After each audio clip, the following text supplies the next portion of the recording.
This is how the AMR or AGVs can be, details can be fetched in, and you can create a logic. Because these details are very much required for calculations and placing on your logic into AGV simulation. So now when I check it, it's 99.88. Okay, I'll just make this continue. If I just make the fast, 99.88. And when we now check in, we are going to get a 99.53. So, based on the rate you're provided into the AGV network, what is the rate of amperes getting down, reduced, what is the rate at which your battery discharges. Based on that, you're going to get your discharging stuffs being done there. Okay, so this is how you can use in the property of AGV.amp hours. Okay, so if you want to get in an AGV battery level, what you're going to do, this is what you're going to get in. So I'll just open this code for us now. Okay, and this is what the syntax has to be. Okay, so if you see, again, for battery level as well, you need to have a double, because you're going to get a battery level here, battery left, AGV.battery level, simple, put in the syntax, and you're going to get the battery level out in there. Okay, 99.52. Okay, as simple as that. So you can get in the ampere hours of your battery level in terms of this. Now when we are talking about, say you want to get in your next CP, okay, you want to get your next control point of your AGVs, and this is the most required, what I can say, the information which is very much required, so you can keep a track of where your AGV is and on which control point it is. And say if you want to get in your control point, this is what you need to do. Now here you cannot use double or AGV, you need to use the object, because we are going to find out a object class, because the control point is an object in a model. So object you need to put in, then you need to put in CP, which will be equal to your AGV.current CP. Okay, and you will be getting the name of this control point, not name, basically you're going to get an object returned as control point 4, okay, whichever it is basically. So, and then the CP, if you want to say change the reference of your CP, you can also manually enter that as model.find CP, but this is the most important syntax. Now what I'll do is I'll just put in here reset and run. Okay, continue, next. You can see here it's control point 1. Okay, now if you see, it's control point 2. Okay, we see it's control point 3. So it is going to return you the control points on which your AGV is going to be standing on, and that is really great. Okay, so current CP are going to get returned. Okay, now I'll just change this to current CP here. Okay, so we completed, again I'll just change this to, so we completed I had AGV, amp hours, battery level, current CP, right? Now let us look into the another domain. Now say in the AGVs you want to find out your current travel distance. Again, that will be measured with respect to what?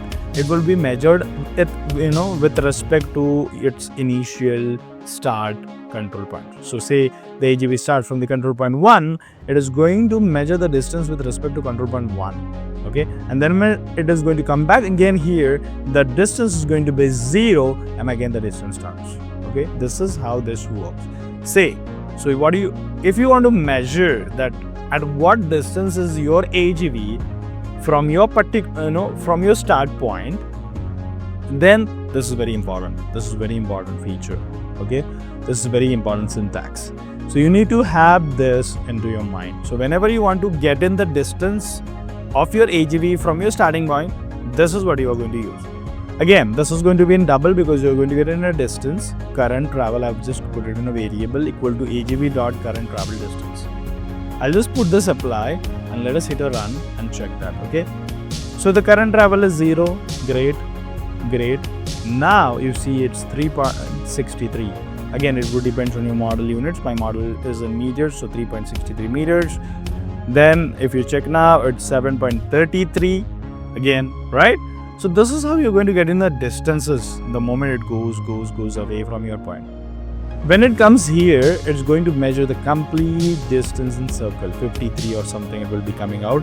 And then when it comes back here, it will be 0. Again, it will be 3, 7, and it goes on. But it is a very helpful syntax in order to get in a distance for your AGV from your starting point. Okay. Now let us understand the last property for this today's video, basically. And then we'll meet into the another video part. Okay, where we'll be understanding another properties of the AGVs. And remember, we are going to have properties, we are going to have methods as well. So stay tuned in our videos till end of the videos, and do not forget to like and share this with your friends, so your friends also are going to get advantage of this. And do not forget to subscribe to get such educational video notified to you, and hit a bell icon so that you don't miss out any of our video series is coming. Okay, so now let us remove this code now. Okay, and we are going to get a complete set of our today's stuffs being released. Okay, so this is the last property for today. When I just put in here, now what is the use of this? Say now you want to identify that on which path is your AGV, which path section. Okay, so this is what you're going to get in, guys. So if I just click on here, this is a path 1, right? This is a path 2, this is a path 11. Okay, so on which path is my AGV? This is what you're going to get in return of. But have you noticed here? Okay, we used double, we used object, we used AGV class. Okay, here we are going to use the constructor. Okay, so the AGV caps dot travel path section, just putting a variable name, you can put whatever you want, and then AGV dot current travel path section. I'll just apply this and hit a run, and we can check that this is how you're going to get in the details. Okay, so the AGV network path 1, and this is how you're going to get the details, right? If you just make this bigger, you're going to get this all the distances out in here. Okay, so you get what from distance along 3.64. okay, you're going to get what most of the details you're going to get in here, which can be taken. So from distance along, from distance path, from distance section, to distance along, to distance path. Okay, so what we want is basically we want this. So this is what you're going to get in name. Okay, so if you see this, this is all you're going to get in. Okay, you're going to get end speed, peak speed, you're going to get acceleration, deaccelerations, stop, rotate, next, kinematics, and multiple stuffs in what you're going to get in out here. Okay, this is how the AMR or AGVs can be, details can be fetched in, and you can create a logic. So in order to create a logic, it's very important that you know process flow. So we have already created a series on process flow. We have a set of videos, and the multiple videos I had also are going to come in. Do was that in order to learn logic creation and model building in Flexsim or any of the environment simulation software, you need to know coding as well. Okay, logic preparation. So that is where we have created this series, where you will be understanding how to code, what syntax you need to use, what classes, properties, methods.